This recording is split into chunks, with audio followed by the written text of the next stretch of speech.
puissions ouvrir nos Bibles ce matin dans le livre des Proverbes, au chapitre 4.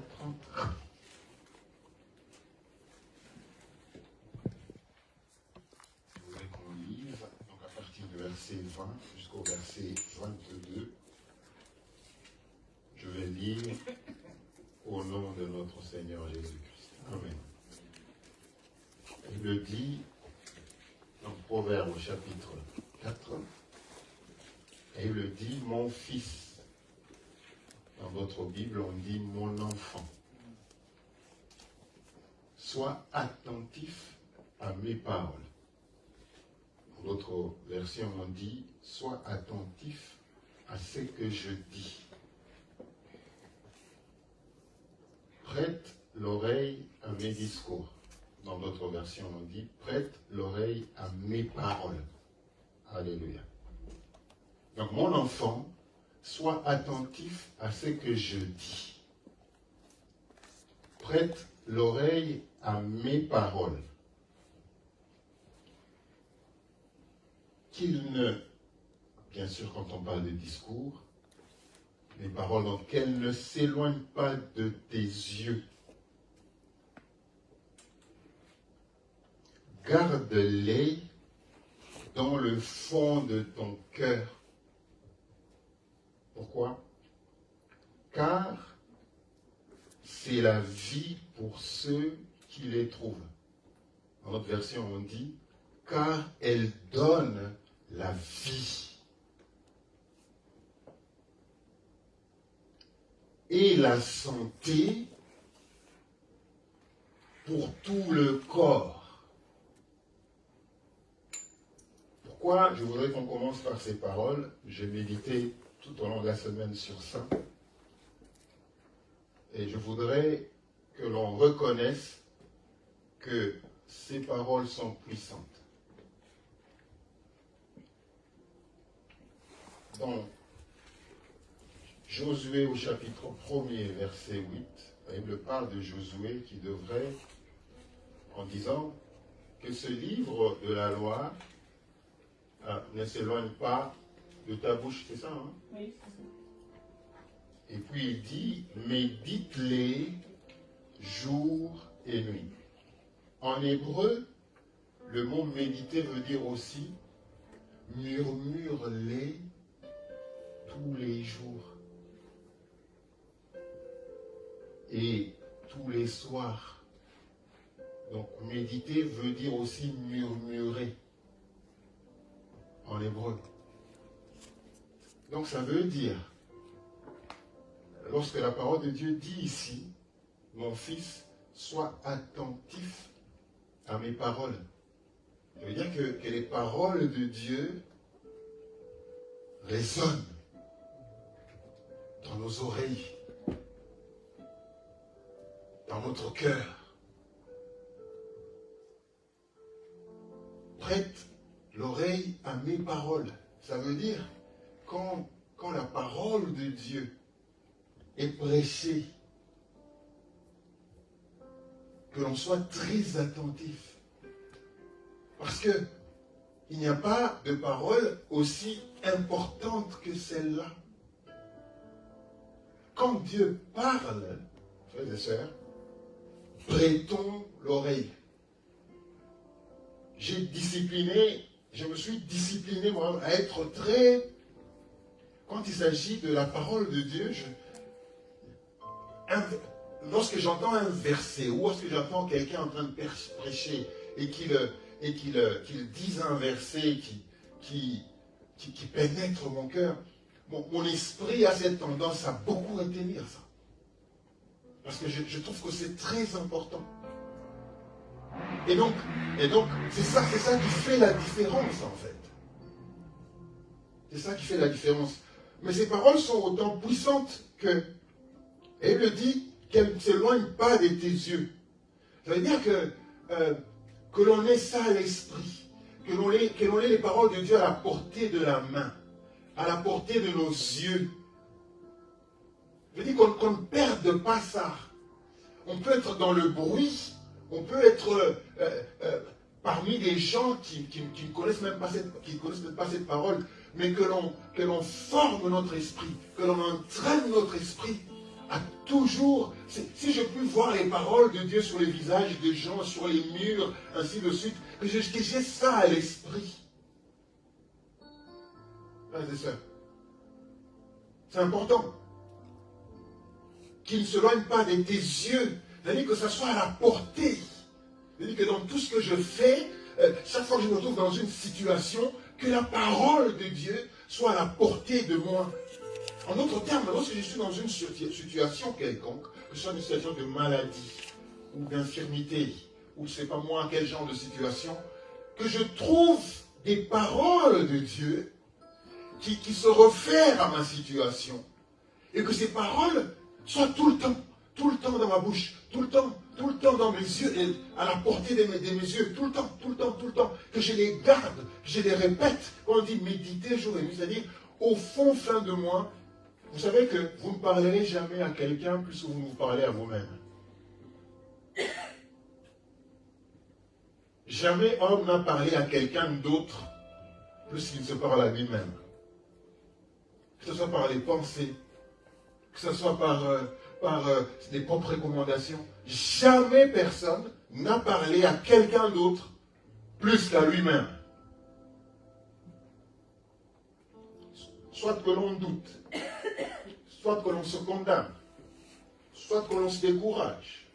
C'est des paroles comme ça qu'on se le dit tout le temps.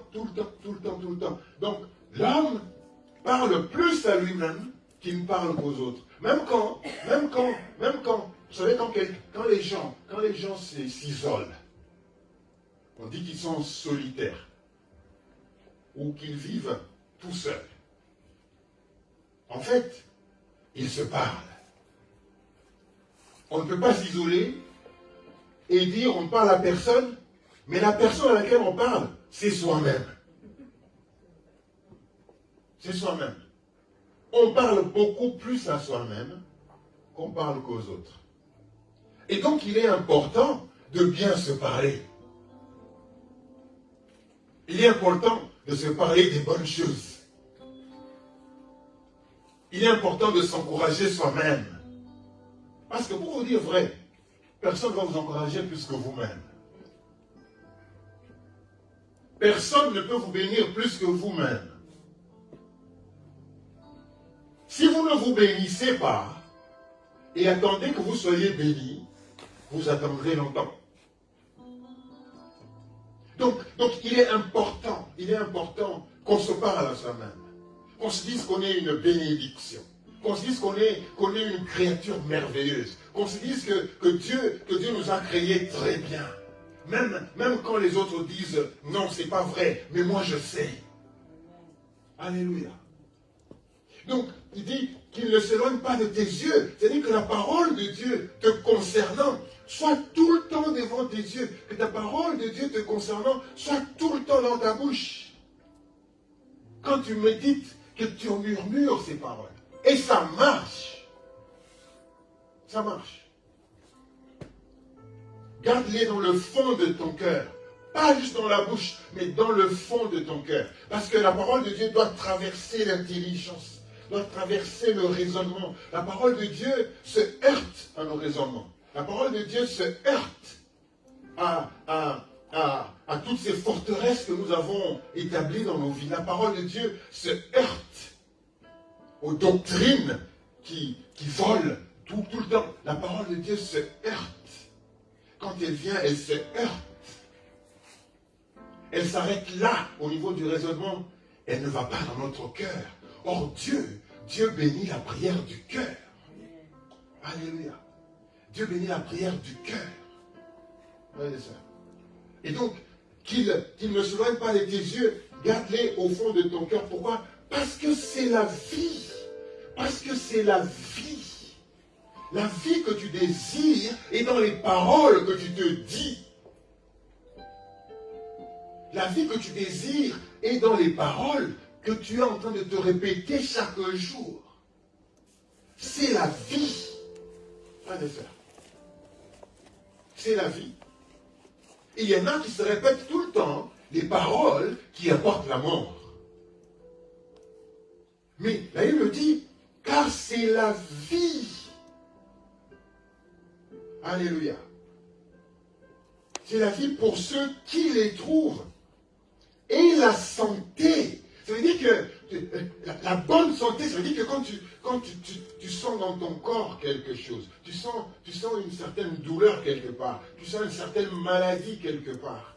Essaye de regarder dans la parole de Dieu, pas juste une parole, plusieurs paroles qui entourent ta situation. Médite là-dessus. En d'autres termes, murmure-les. Murmure à tes oreilles. Force ce mur qui bloque tes paroles, que ça rentre dans ton cœur, que ça trouve la place dans ton cœur. Elle le dit, c'est la santé pour tout ton corps. Alléluia. Alléluia. C'est la santé pour tout leur corps. Donc, nous avons, frères et sœurs, nous avons dans la parole de Dieu tout. Nous avons dans la parole de Dieu tout. Moi, j'aime bien me répéter les paroles de Dieu concernant ma situation. Je me les répète. Quand je m'endors, je me répète ces paroles. Quand je marche, je me répète ces paroles. Je me les répète. Dans une situation quelconque, je me les répète. Pourquoi? Parce que je sais, je suis confiant qu'il y a la vie. Dans ce monde où il y a trop de mauvaises nouvelles, dans ce monde où il y a la mort partout, dans ce monde où on est environné par des mauvaises nouvelles, on a intérêt, frères et sœurs, à utiliser la parole de Dieu. Murmurer la parole de Dieu. Murmurer à ses propres oreilles. Alléluia.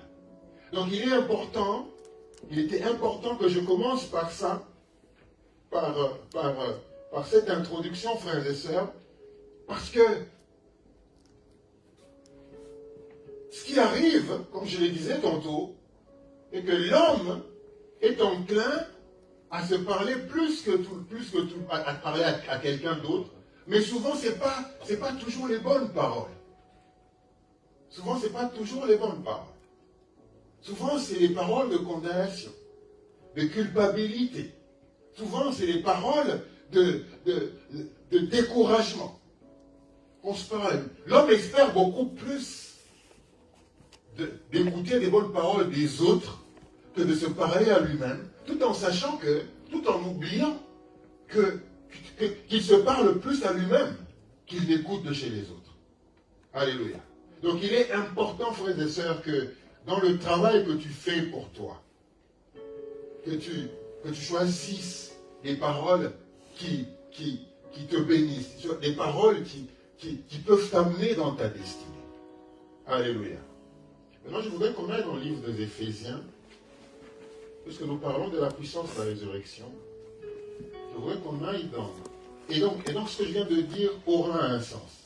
Donc, Éphésiens au chapitre 1er, c'est un texte que nous avons déjà lu dans cette église, bien sûr que vous avez déjà lu, aussi dans votre méditation. Donc, Éphésiens au chapitre 1er, à partir du verset 16, tu peux nous lire ça, Josué, si tu peux.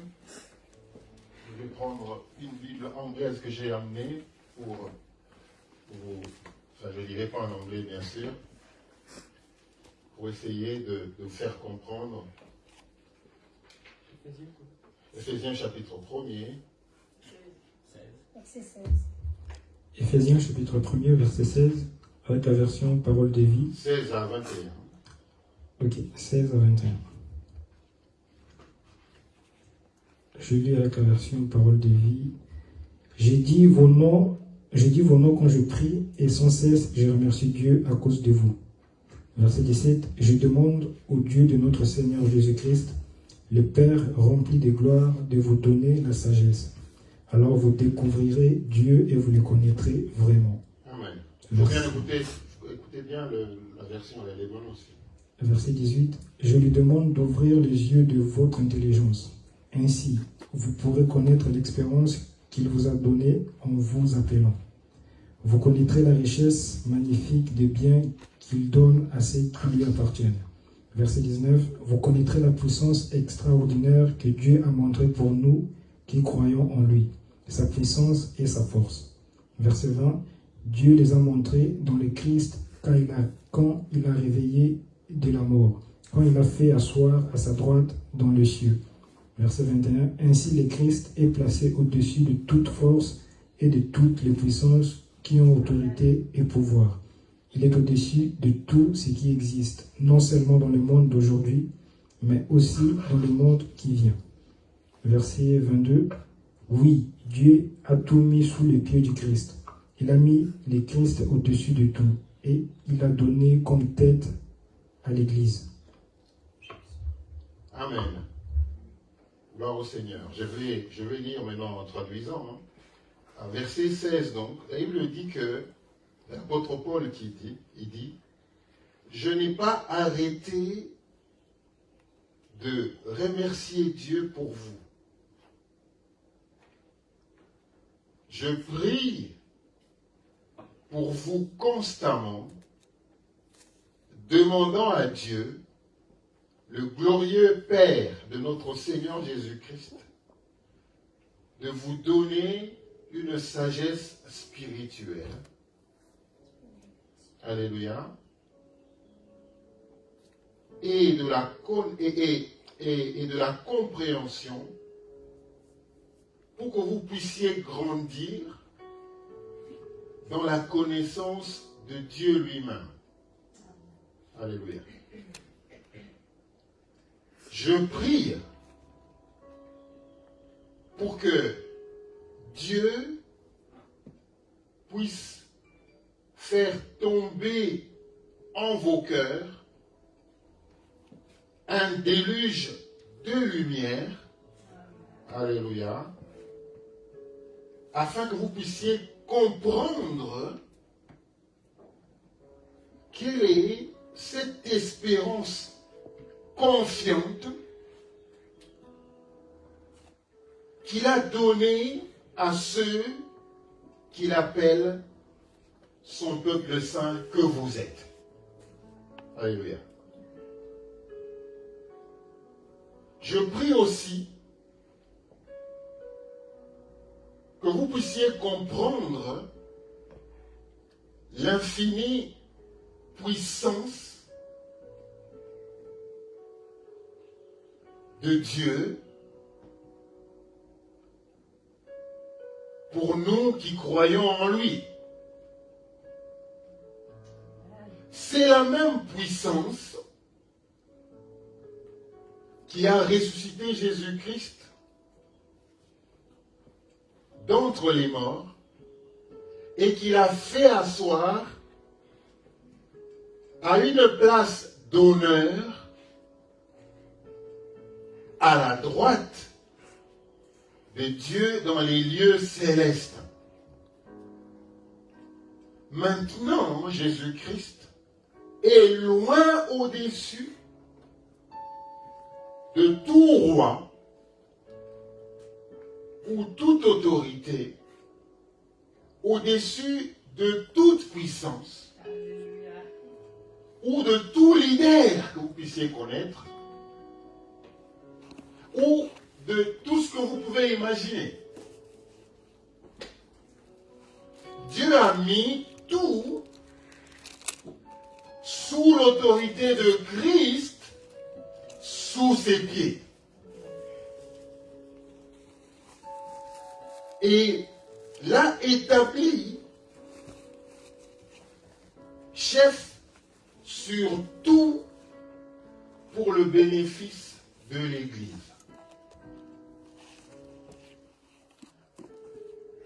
Et l'Église est son corps.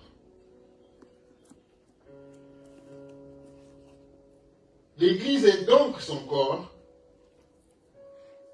Et tout a été rendu complet par Christ, qui remplit tout en tout pour lui-même. Alléluia. Donc, si on comprend ces paroles, elle le dit que lorsque Dieu, la même puissance, parce que nous parlons de la puissance de la résurrection, la même puissance qui a ressuscité Jésus-Christ d'entre les morts et qui est allé l'établir à la place d'honneur, à la droite de Dieu, c'est cette même puissance pour laquelle l'apôtre Paul prie que nous puissions comprendre que cette puissance-là est disponible pour l'Église. Que l'Église est détentrice de cette puissance-là. Maintenant, lorsque Jésus-Christ a été placé à la place d'honneur, parce qu'il y a toujours une place d'honneur, et je vous ai dit l'autre fois, la place d'honneur, ce n'est pas une place debout, c'est une place assise. Jésus-Christ est assis, ça veut dire que, imaginez dans votre esprit, le trône de Dieu est là, et à sa droite, il y a Jésus-Christ aussi assis. Vous savez, le juge, lorsque vous assistez à un tribunal, les juges sont assis.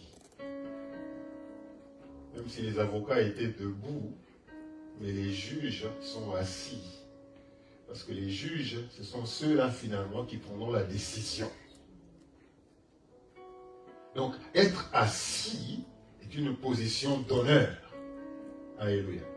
Et donc, Jésus-Christ est assis à la droite de Dieu. Et il le dit très loin, au-dessus de tout gouvernant que vous pouvez imaginer. Au-dessus de tout roi, de tout celui qui peut se targuer d'avoir une autorité quelconque. Et on dit qu'il est dans les lieux célestes. L'apôtre Paul parle quelque part dans le livre de Corinthiens, il dit qu'il a été transporté dans le 3e ciel. Dans le 3e ciel, qui est le lieu de notre Dieu. Alléluia. Après le 3e ciel, il n'y a pas d'autre cieux. Et il me parle des cieux des cieux. C'est-à-dire que quand vous êtes au ciel, vous savez, il y a le ciel juste dans les nuages, il y a l'autre ciel qui est là où il y a les étoiles, les soleils et autres. Et puis il y a aussi le 3e ciel, qui est le lieu de la présence de notre Dieu. Et donc, lorsque Jésus-Christ, par la puissance de la résurrection, a été transporté à la droite de Dieu, c'est-à-dire qu'il s'est retrouvé au-dessus de tout. C'est pourquoi Dieu dit, et il dit que Dieu a tout mis sous ses pieds, qui est une position d'autorité. C'est-à-dire que tous les royaumes que vous pouvez connaître sont sous ses pieds. Maintenant, la Bible dit aussi que l'Église est le corps de Christ. C'est-à-dire que la même puissance, comme on l'a dit tantôt, qui avait ressuscité Jésus d'entre les morts, cette même puissance est disponible pour l'Église, qui est le corps de Christ. C'est-à-dire que l'Église, finalement, parce que nous avons la même puissance, nous nous retrouvons tous assis spirituellement à la droite de Dieu le Père, à sa droite, dans une position d'autorité. Donc il est question, frères et sœurs, de positionnement. Beaucoup d'entre nous veulent rabaisser l'Église. L'Église n'est pas... L'Église, elle est ici pour une mission. Mais sa position à elle, elle est au-dessus. Tant que tu n'auras pas compris ça, tu n'auras pas compris quelle est la puissance que nous avons en Christ. en méditant sur ça, j'ai compris pourquoi, lorsque Josué était en train de combattre et qu'il s'est rendu compte que, puisque la nuit était en train de tomber et qu'il ne serait pas capable de terminer sa mission, il a carrément été obligé de demander au soleil de s'arrêter. Je me demandais quelle puissance il pouvait avoir pour faire ça. Mais lorsque je méditais, j'ai compris que il était en fait au-dessus. Il était au-dessus de tous les royaumes. Il était au-dessus. Il avait compris ça. Il avait compris qu'il était au-dessus. Maintenant, imaginez un peu avec moi. On dit que la terre tourne autour du soleil, n'est-ce pas? Oui. Ou c'est le soleil qui tourne autour de la terre? C'est la terre qui tourne autour du soleil. Alléluia. Donc le système galactique là, il est en mouvement. Donc j'imagine que si quand Josué avait demandé au soleil de s'arrêter, et qu'il n'y a que le soleil qui s'était arrêté, il y aurait sûrement un accident là-haut. Donc ça veut dire que lorsqu'il a dit au soleil de s'arrêter, tout s'est arrêté. Tout le système s'est arrêté. Donc il avait compris quelle puissance il avait. Aujourd'hui, notre Église n'est pas triomphante parce que nous n'avons pas encore compris quelle est notre position. Nous n'avons pas encore compris. Donc, lorsque Moïse se trouvait devant la mer Rouge,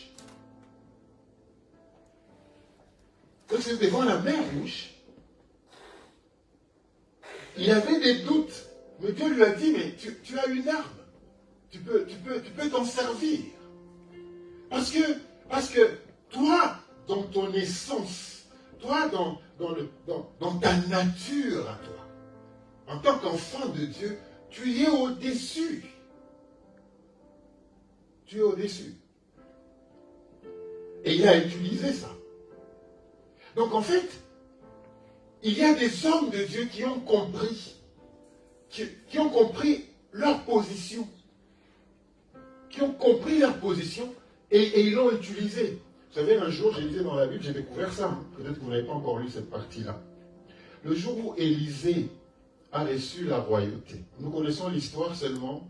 L'histoire, quand il suit Élie, il rencontre les enfants des prophètes qui lui disent, écoute, ton maître sera enlevé ce soir. Qu'est-ce que tu veux faire encore avec lui?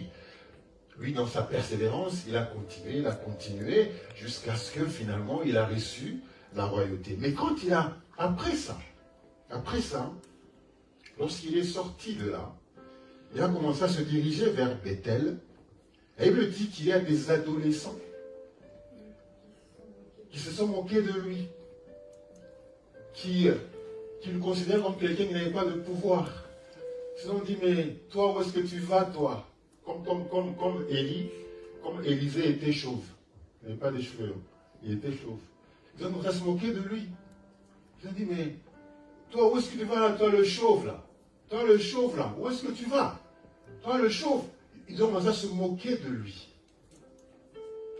Et qu'est-ce qui se passe? Il les regarde. Il les regarde, ces adolescents. Pourquoi de fois ceux qui lisent l'Ancien Testament, si vous voulez lire cette histoire-là, c'est dans 2 Rois 2, verset 24. Il y a des gens qui lisent l'Ancien Testament, ils se disent, mais est-ce que c'est vraiment un Dieu qui pouvait faire ça? Et donc, Élisée regarde ces adolescents. C'est pourquoi les adolescents, il faut être... Moi j'aime bien les adolescents qui sont dans le Seigneur. Quand vous êtes dans le Seigneur, vous êtes protégés. Quand vous êtes dans les Seigneurs, le Seigneur s'occupe de vos vies. Il ne faut jamais négliger le Seigneur. Il ne faut jamais négliger l'œuvre de Dieu. L'œuvre de Dieu, on peut négliger autre chose. On peut faire autre chose avec légèreté. Mais l'œuvre de Dieu, il faut la considérer. Alléluia. il faut la considérer. Il faut lui donner de l'importance. Ces adolescents ont commencé à se moquer d'Élisée en lui disant, qu'est-ce qu'il fait celui-là? Tu vas où déjà toi? Hein, regarde comment, il n'a même pas de cheveux. Je caricature. Eh bien, Élisée s'est tourné vers les adolescents. Et il dit qu'il les a maudits au nom du Seigneur.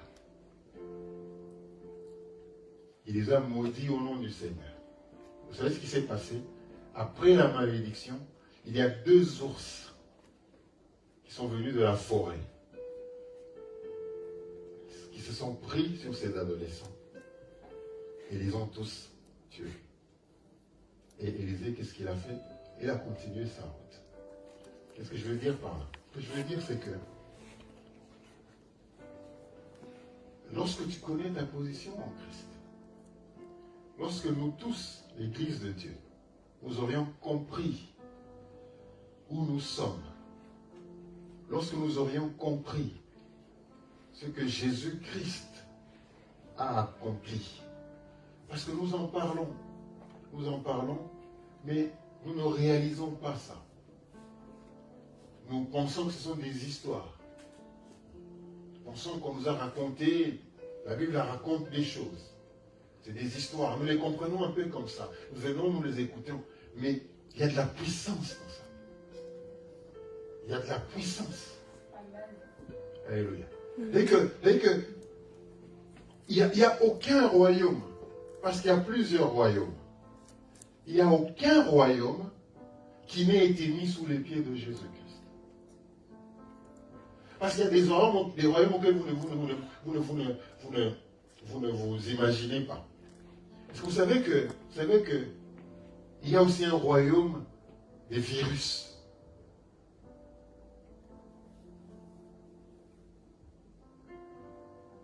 Vous savez combien il y en a des virus?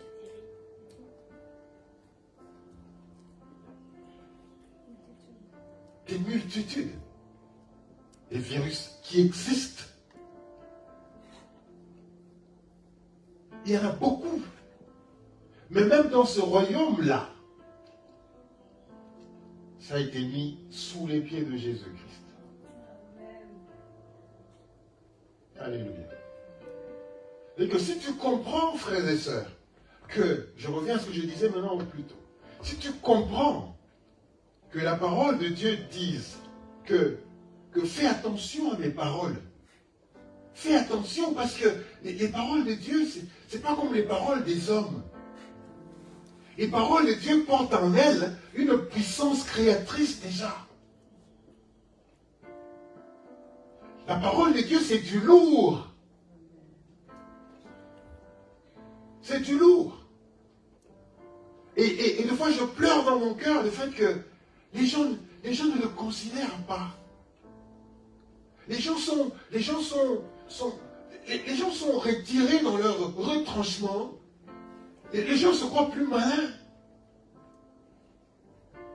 C'est pourquoi toi, il me dit, fais attention à mes paroles. Fais attention à ce que je dis.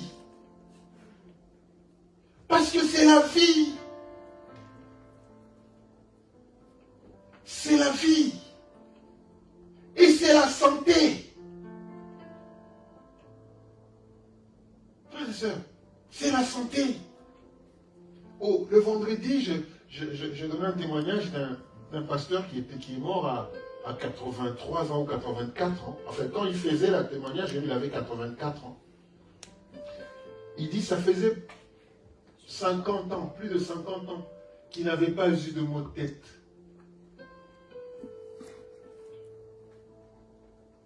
Il y a quelqu'un qui a des maux de tête régulièrement ici?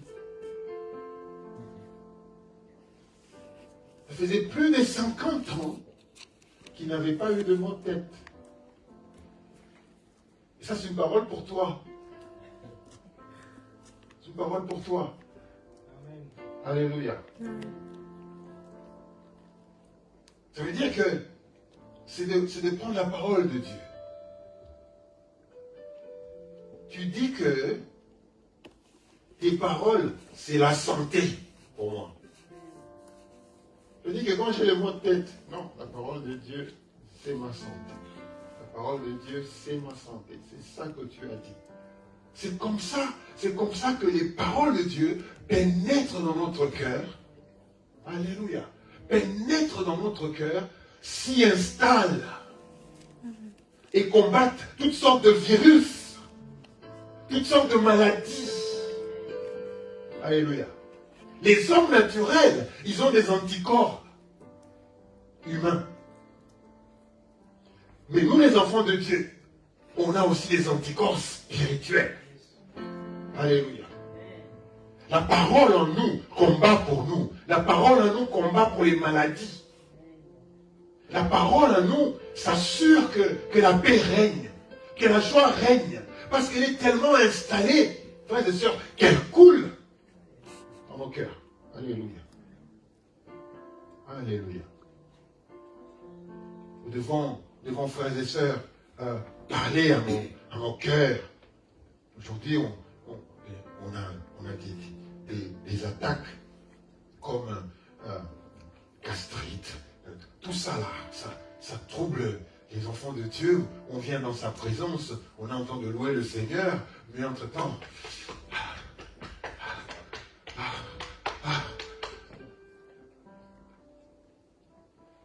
la parole de Dieu. Alléluia. Autre chose que je voudrais dire. Le dimanche dernier, nous avons dit que, c'est la parole de Dieu qui a dit que, on était dans le psaume, je me rappelle bien, dans le psaume 115, verset 16, lorsque la Bible dit que la terre, Dieu l'a donnée aux enfants des humains.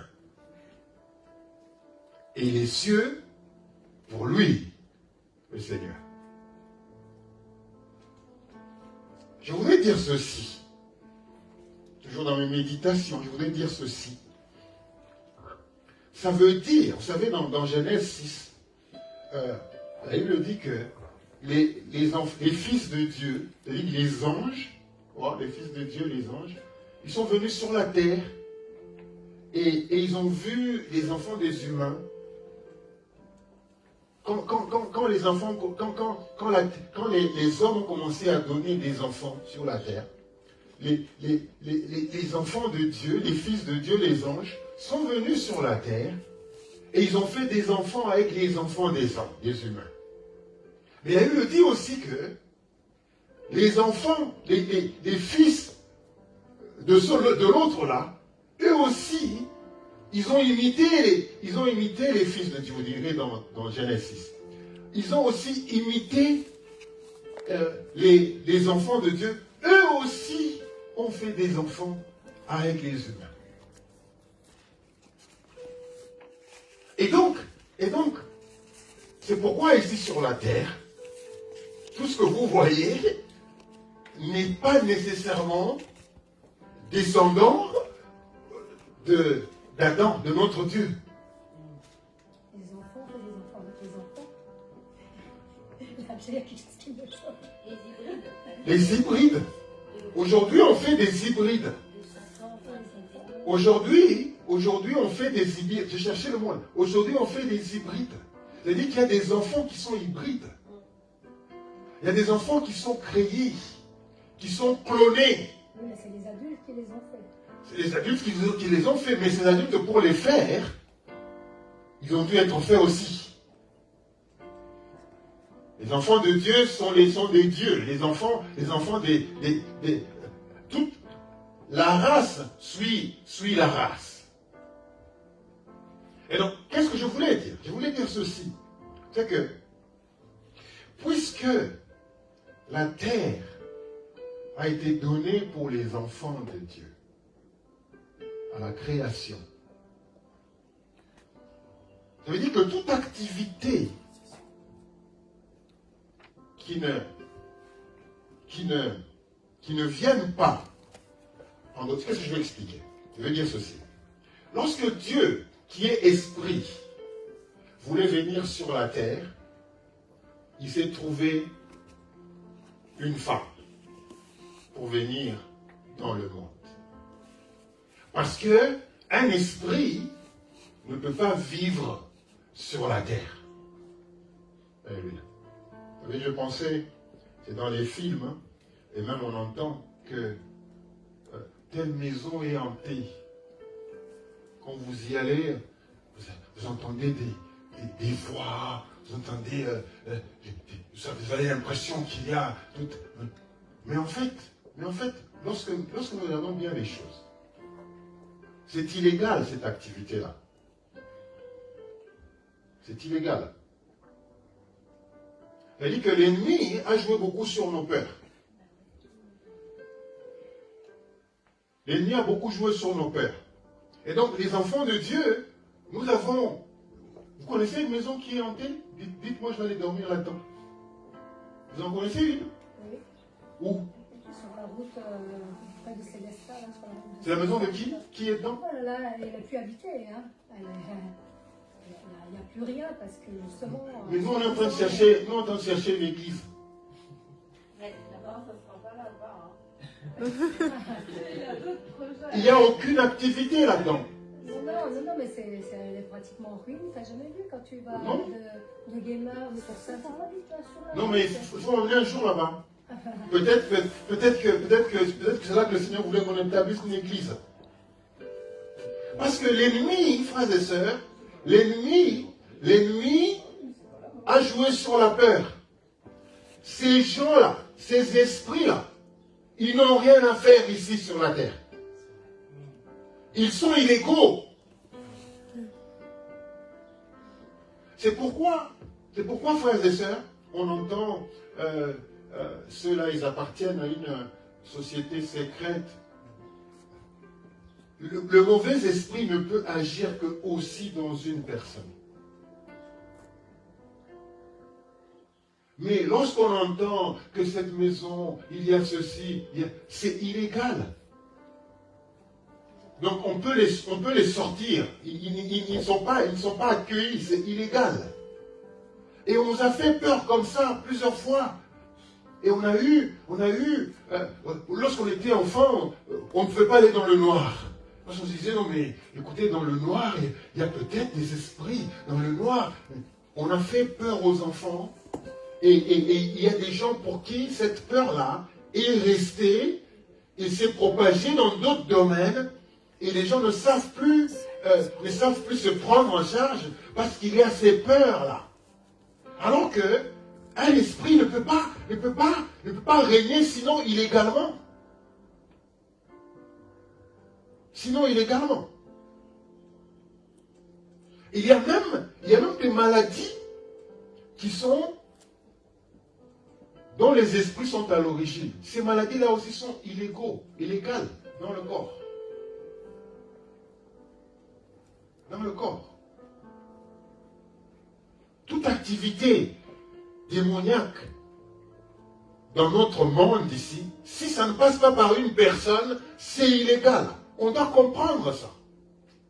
Vous savez, il y a des situations pour lesquelles il faut juste établir la légalité selon la parole de Dieu de cette situation-là. Par exemple, je ne sais pas, tu arrives dans une situation, tu connais peut-être l'injustice quelque part, reviens dans la parole de Dieu. Lis cette parole. Établis par rapport à cette situation-là. On revient à ce que je disais avant. Établis par rapport à cette situation-là. Sa légalité ou le fait que toi tu sois légal par rapport à cette situation-là. Établis ça. Et c'est tout. Frères et sœurs, une église triomphante et puissante est une église qui connaît la parole. C'est une église qui doit s'efforcer de connaître la parole. Donc il est important, frères et sœurs, de savoir que il y a des choses, il y a des activités qui se passent ici sur la terre qui ne devraient pas se passer. Qui ne devraient pas se passer parce qu'elles sont illégales. Parce qu'elles sont illégales. Sur la base de la parole de Dieu. Qu'est-ce que la parole de Dieu dit par rapport à cette situation? Parce que pour nous, C'est ça la légalité. C'est ça. Spirituellement, la légalité pour nous, c'est ça. La parole de Dieu dit ça. Or, ce qui se passe ne suit pas ce que la parole de Dieu dit. C'est que c'est en dehors. C'est aussi ça. C'est aussi de cette manière que nous pouvons manifester la puissance de Dieu. La puissance de la résurrection.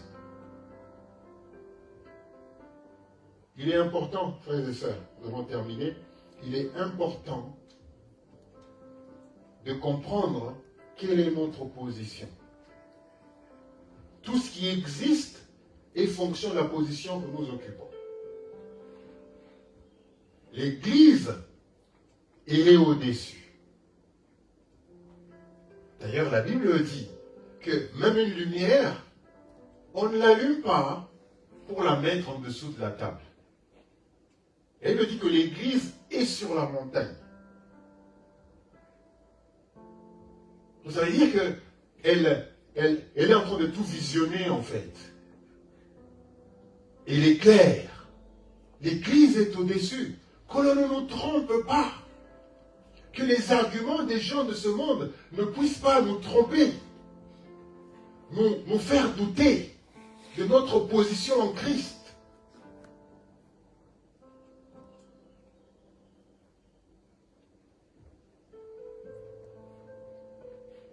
Mon objectif vraiment, frères et sœurs, c'est que nous puissions être cette Église triomphante. Amen. Que les dires des hommes ne puissent pas nous faire bouger d'un iota. Amen. C'est-à-dire que les gens peuvent penser tout ce qu'ils veulent. Mais la vérité, c'est nous qui l'avions. C'est nous. Il y a peut-être la réalité que les gens voient. Mais nous n'allons jamais confondre la réalité à la vérité. Et que le Seigneur nous aide, frères et sœurs, à rester confiants en l'espérance qu'il attache à nous qui sommes ses enfants. À notre appel, bien sûr. Que même quand dans nos milieux respectifs, dans nos environnements respectifs, les gens seront réticents, mais que nous puissions comprendre que de telles choses arriveront toujours. Même du temps de Jésus-Christ, autour de lui, les gens étaient encore réticents. Et ils continuent à l'être. Que nous ne puissions pas lâcher notre appel. Amen. Que nous continuions, frères et sœurs, à croire en lui, à espérer en lui. Et que les paroles soient sans cesse à la portée de nos yeux. Qu'on les introduise jusque dans notre cœur. Parce que c'est la vie. Et c'est la santé pour tout le corps. Au nom de Jésus. Amen. Amen. Que Dieu nous bénisse.